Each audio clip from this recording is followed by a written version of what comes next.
हिंदी में यूपीएससी की तैयारी से संबंधित प्रोग्राम्स को देखने के लिए सब्सक्राइब करें स्टडी IQIAS हिंदी। दोस्तों, बात उस समय की है जब भारत अंग्रेजों का गुलाम था। एक माँ से उसके बेटे को दूर ले जाया जाता है। माँ मन्नत मांगती है कि जब बेटा मेरे पास सही सलामत वापस आएगा तो मैं दरगाह पे चादर चढ़ाऊंगी फूलों वाली। वो दरगाह पे भी चादर चढ़ाती हैं और पास में स्थित जो योग माया मंदिर था वहां पे भी चादर चढ़ाती हैं। ये वर्षों पहले, 100-200 वर्षों पहले की बात है, लेकिन तब से ये एक जिसे कहते हैं प्रथा चलती आई। और न सिर्फ बख्तियार काकी जी का जो दरगाह है वहां पे एक फूलों की माला चढ़ाई जाती थी, बल्कि वो चादर योग माया मंदिर पे भी चढ़ाई जाती थी, जो लगातार भारत में खासकर दिल्ली का जो क्षेत्र है वहां पे ये देखा जाता है। एक त्योहार के तौर पे, एक उत्सव के तौर पे मनाया जाता है। और जो कम्युनल हार्मोनी है, जो सांप्रदायिक सद्भाव है, उसका बड़ा अद्भुत उदाहरण दिल्ली में देखने को मिलता था। आप देख सकते हैं, उसको कहते हैं फूलों वालों की सैर। दिक्कत यह है कि पिछले वर्ष, यानी कि जो पिछला साल था, उस साल कुछ नियमों अधिनियमों का हवाला देते हुए इसको रोक दिया गया था। वो क्या है, हम उस पर बात करेंगे। इसकी कहानी भी हम बात करेंगे कि शुरू कहां से हुआ। इस वर्ष जो दिल्ली के लेफ्टिनेंट गवर्नर हैं, उन्होंने बाकायदा कहा कि नहीं, ये गलत है, इसको शुरू किया जाना चाहिए। किसी भी प्रकार की रोक ये सही नहीं है। एक बात ये भी हो रही है कि उस समय आपकी सरकार थी, इस समय भाजपा की सरकार है, शायद इसलिए ऐसा कह रहे हैं। खैर, राजनीति एक पक्ष, लेकिन जो गंगा जमनी तहजीब को हम हमेशा भारत में पिरोते हैं, जिसकी बात करते हैं, उसके लिए एक बड़ा ही शानदार समय है। और बहुत अच्छी बात है कि एक बार फिर से दिल्ली में गंगा जमनी तहजीब से जुड़ा ये जो फेस्टिवल है, यानी कि फूल वालों की सैर जो है, ये वापस से शुरू हो रहा है। और वापस से हम एक बार जो कहते हैं सांप्रदायिक सद्भाव को देखेंगे। ठीक है, न्यूज़ आपने देख ली। चर्चा में क्यों चर्चा में? इसलिए है कि जो फूल वालों की सैर जो त्योहार था, उस पर पिछले वर्ष रोक लग गई थी, राजनीति हो रही थी। इस वर्ष उसको शुरू कर दिया गया। खुद LG साहब ने कहा कि नहीं, इसे शुरू किया जाना चाहिए। ये कुल मिला के बात है। इसी पे विस्तार से बात करेंगे। बस 2 मिनट रुक के आपको क्या करना है, स्कैन कर लीजिए मेरे टेलीग्राम को। कल जो हमारी मैराथन हुई थी उसका PDF मैंने अपलोड कर दिया है। इसको स्कैन करके आप जो करंट अफेयर्स की PDF है उसको प्राप्त कर सकते हैं। मुझसे 1-to-1 डिस्कस कर सकते हैं। As a mentor, as a guide आप मुझसे बात कर सकते हैं। और हिंदी लिटरेचर ऑप्शन से जुड़ी कोई अगर आपकी शंका है, या GS मेंस प्री किसी से भी जुड़ी, आप मुझसे बात कर सकते हैं। वहां पे इंस्टाग्राम भी है, इसको भी स्कैन करके आप जुड़ सकते हैं यहाँ पे। ठीक है, चलिए क्या है पहली बात, तो थोड़ा सा इसके इतिहास को देख लेते हैं। तो फूलों वाली सैर का इतिहास क्या है कि 1812 में सम्राट अकबर शाह द्वितीय के शासनकाल में शुरू हुआ था। एक क्या है, वार्षिक उत्सव है। ठीक है, 1812 में शुरू हुआ था। ठीक है, यह दिल्ली की गंगा जमनी जो तहजीब होती है, जो सांप्रदायिक सद्भाव का मिसाल है, ये उसका बड़ा अच्छा उदाहरण है। हुआ क्या था, बहादुर शाह जफर के समय जो रानी मुमताज महल थी, उनके पुत्र मिर्जा जहांगीर को ब्रिटिश रेजिडेंट पर हमले के बाद इलाहाबाद निर्वासित कर दिया गया था।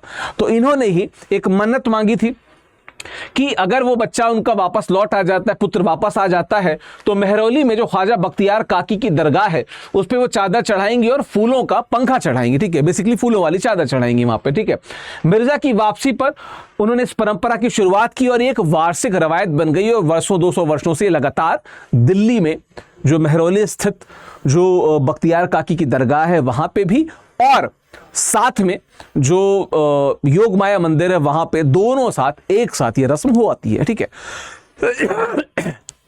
विशेषताएं क्या है इसकी, तो ये धार्मिक समन्वय का क्यों, क्योंकि जो दरगाह है वहां पे भी और योग माया मंदिर दोनों में फूलों के पंखे और चादर चढ़ाए जाते हैं। तो निश्चित तौर पे कम्युनल हार्मनी का अद्भुत उदाहरण है ना। सांस्कृतिक कार्यक्रम क्या, शहनाई वादकों और नर्तकों के नेतृत्व में एक भव्य जुलूस निकाला जाता है जो मेहरौली बाजार से होता हुआ दोनों धार्मिक स्थलों तक जाता है। मैंने इसको मेहरौली में, क्योंकि मैं मेहरौली के पास में ही रहता हूं, तो 2023 में मैंने इसका पार्ट बना था, मैंने अनुभव किया था और बहुत अच्छा अनुभव था। एक भारत जैसे देश के नागरिक होने के नाते इस प्रकार के अनुभव आपको और ऊर्जा देते हैं और अच्छा महसूस कराते हैं। ठीक है, राष्ट्रीय एकता का प्रतीक क्यों, क्योंकि प्रधानमंत्री जवाहरलाल नेहरू ने 1961-62 में इस उत्सव को पुनर्जीवित किया और 1962 में स्वयं इसमें शामिल हुए। तब से यह राष्ट्रीय एकता का प्रतीक बन गया है। जब देश के प्रधानमंत्री इस पे बात करें तो निश्चित तौर पे ऐसे उत्सवों का महत्व और ज्यादा बढ़ जाता है। ठीक है, ऐसे उत्सवों का महत्व और ज्यादा बढ़ जाता है। 2024-25 में विवाद क्या हुआ था? तो क्या है अनुमति से इनकार। सबसे पहले तो जो आयोजक संस्था है अंजुमन सैर गुल फरोशन, अप्रैल 2024 में डीडीए से आम बाग, जहां मेहरौली में है, जहां पे ये होता है, ठीक है, उत्सव आयोजन की अनुमति मांगी। अब आम बाग के साथ कुछ पर्यावरण के अधिनियम भी जुड़ जाते हैं, हम उस पर भी बात करेंगे।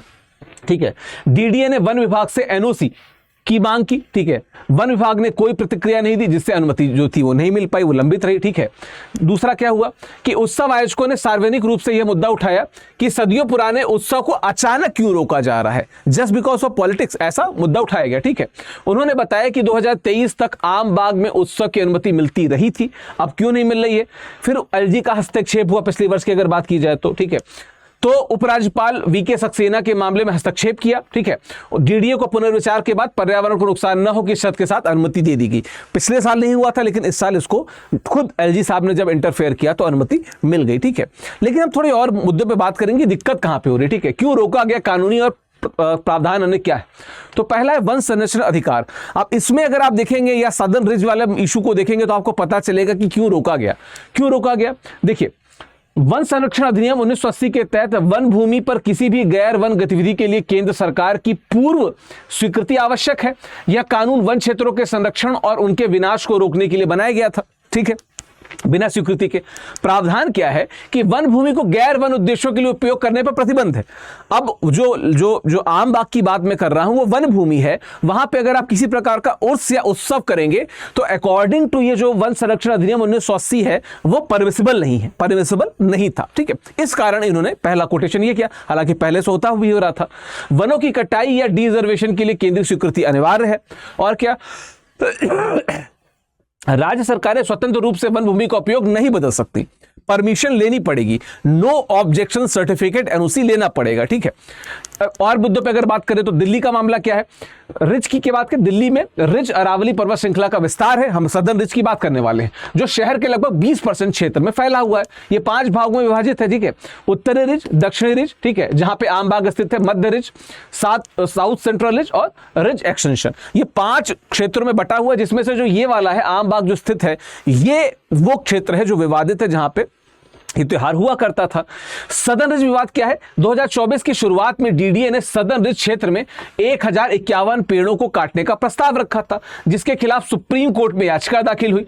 बिना आवश्यक अनुमति के 642 पेड़ काट भी दिए गए, जिससे पर्यावरणीय मानदंडों का उल्लंघन देखा गया और बाद में पर्यावरण का और उल्लंघन न हो सदर्न रिज क्षेत्र में, यानी कि आम बाग क्षेत्र में, तो भी परमिशन रोक दी गई थी। ठीक है, तो भी परमिशन रोक दी गई थी।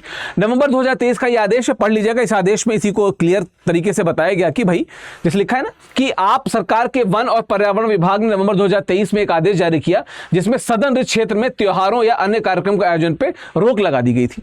तो अब आम आदमी पार्टी जो इस समय इसको पॉलिटिकल रंग दे रही है, उस समय उन्होंने खुद इस बात को मनाही दी थी कि आप नहीं कर सकते। आज फिर उसी पे बात हो रही है, तो थोड़ी सी चीजें डाइसी हैं यहाँ पे, है ना। चलिए, विश्लेषण क्या है इसका हम कर सकते हैं। समस्या क्या है, प्रशासनिक समन्वय का अभाव। अगर आपको सांस्कृतिक एकता बनाए रखनी है तो प्रशासनिक समन्वय मतलब विभिन्न विभागों के बीच समन्वय है, तय कर लो कि कहां तक, कितने हद तक ये त्योहार हो सकता है। दूसरी बात क्या है, राजनीतिक प्रतिस्पर्धा। आप बीजेपी संघर्ष में जो प्रशासनिक निर्णय वो बार बार फंस जा रहे हैं। उसके अलावा क्या है, कानूनी स्पष्टता का अभाव। क्लियर कट तरीके से पता नहीं कि पहले कैसे होता था, अब अगर कराना है तो क्या नियम होगा। ठीक है, और क्या है, दीर्घकालिक योजना का अभाव। क्या है कि सांस्कृतिक उत्सवों के लिए कोई स्थायी समाधान नहीं है। अगर हो रहा है, पर्यावरण को कोई नुकसान नहीं पहुंच रहा है, नियम कानून किसी प्रकार से तार्किक रूप से नहीं टूट रहे हैं, तो होने दो, है ना। सकारात्मक पहलू क्या है, त्वरित समाधान। एलजी साहब ने जो हस्तक्षेप किया उससे त्वरित समाधान हुआ। पर्यावरण शर्तें क्या कि अनुमति से पर्यावरण संरक्षण की शर्तें हैं वो भी शामिल है कि भाई आप मनाइए त्योहार, लेकिन पर्यावरण को नुकसान ना हो किसी भी तरीके से, और अगर कुछ हो रहा है तो उसको भरपाई करते जाइए आप। ठीक है, ठीक है। निष्कर्षता हम क्या कह सकते हैं कि संघीय ढांचे की चुनौतियां होती हैं जब विशेष रूप से दिल्ली जैसा संवैधानिक रूप से जो अलग एक क्षेत्र है, जो यूनियन टेरिटरी के रूप में आता है, वो भी बड़ी पावरफुल यूटी के रूप में आता है, वहां पे इस प्रकार की चीजें आती रहेंगी। उसके अलावा क्या है, पर्यावरण विकास और जो धर्मार्थ कार्य होते हैं उनके बीच में जो संतुलन है उसकी भी बात होती है। ठीक है, राजनीतिक प्रतिस्पर्धा। हर पार्टी इस होड़ में रहती है कि हम किस चीज का श्रेय ले लें या किस चीज पे आरोप मंडित कर दें, है ना। और सांस्कृतिक संरक्षण के वैश्वीकरण के युग में स्थानीय परंपराओं की प्रासंगिकता बहुत जरूरी है। कुछ दिनों पहले मैंने एक वीडियो और किया था जहां पे मैंने बताया था कि गुजरात में लड़के या पुरुष गरबा करते हैं साड़ी पहन के, वो भी एक परंपरा का तरीका है, वो भी चल रही है। परंपराओं को एकदम से नहीं रोक देना चाहिए जब तक कोई तार्किक और मजबूत तर्क ना उपस्थित हो वहां पे, ठीक है। चलो, तो क्या है कि पर्यावरण संरक्षण, सांस्कृतिक संरक्षण और प्रशासनिक दक्षता को एक साथ सुरक्षित करना जरूरी है, तभी भारत जैसा देश किसी भी हारमोनी का एक वाहक बन पाएगा, आगे बढ़ पाएगा, ठीक है। चलिए, बस ये बताता चलूं कि कल मैंने जो अपनी एक 2-2.25 घंटे की छोटी सी मैराथन ली थी, उसमें जितने पीवाईक्यूज को डिस्कस किया था उन सभी पीवाईक्यूज का सार आपको हमारे एसआईपी हिंदी बैचेस में मिल जाएगा। आज से शुरू हो गए हैं, तो अगले 1-1.25 महीने लगातार बैचेस भी आते रहेंगे, लेकिन आप जितने जल्दी जुड़ेंगे आपको उतना ज्यादा फायदा होगा। गोल्ड बैच 4,999 रुपए का है, विकास लाइव कोड का प्रयोग करेंगे। प्लेटिनम 6,999 यानी कि 7,000 रुपए का है, विकास लाइव कोड का प्रयोग करेंगे तो इसमें आपको 1-to-1 मेंटरशिप मिल जाएगी। बल्कि मैं बताऊं, 5,000 में पूरे यूपीएससी प्रीलिम्स को A to Z कवर कर देने वाला कोई कोर्स बना ही नहीं है, ये वो बैच है। इससे जुड़ने की खास बात क्या कि आज से क्लास शुरू हो रही है, इस बात का ध्यान रखिएगा। बाकी अगर आप हिंदी साहित्य से जुड़ना चाहते हैं तो फिर से बता दूं कि 13 नवंबर को इस बैच में जो बैच है जो सूरदास से शुरू हुआ है, इसमें एडमिशन क्लोज हो जाएंगे, तो आपको देर नहीं करनी है, बहुत जल्दी विकास लाइव कोड जो फ्लैश हो रहा है उसका प्रयोग करके आप जुड़ जाइएगा, ठीक है। बाकी आप मेरे टेलीग्राम से जुड़ना चाहते हैं, इंस्टाग्राम से जुड़ना चाहते हैं तो स्कैन करके जरूर जुड़ जाइए। बहुत सी बातें होंगी रिगार्डिंग यूपीएससी एंड प्रिपरेशन। बाकी इस विषय पे आपका क्या कहना है कमेंट बॉक्स में जरूर बताते जाइएगा। Thank you so very much, धन्यवाद। हिंदी में यूपीएससी की तैयारी से संबंधित प्रोग्राम्स को देखने के लिए सब्सक्राइब करें स्टडी IQ IAS हिंदी।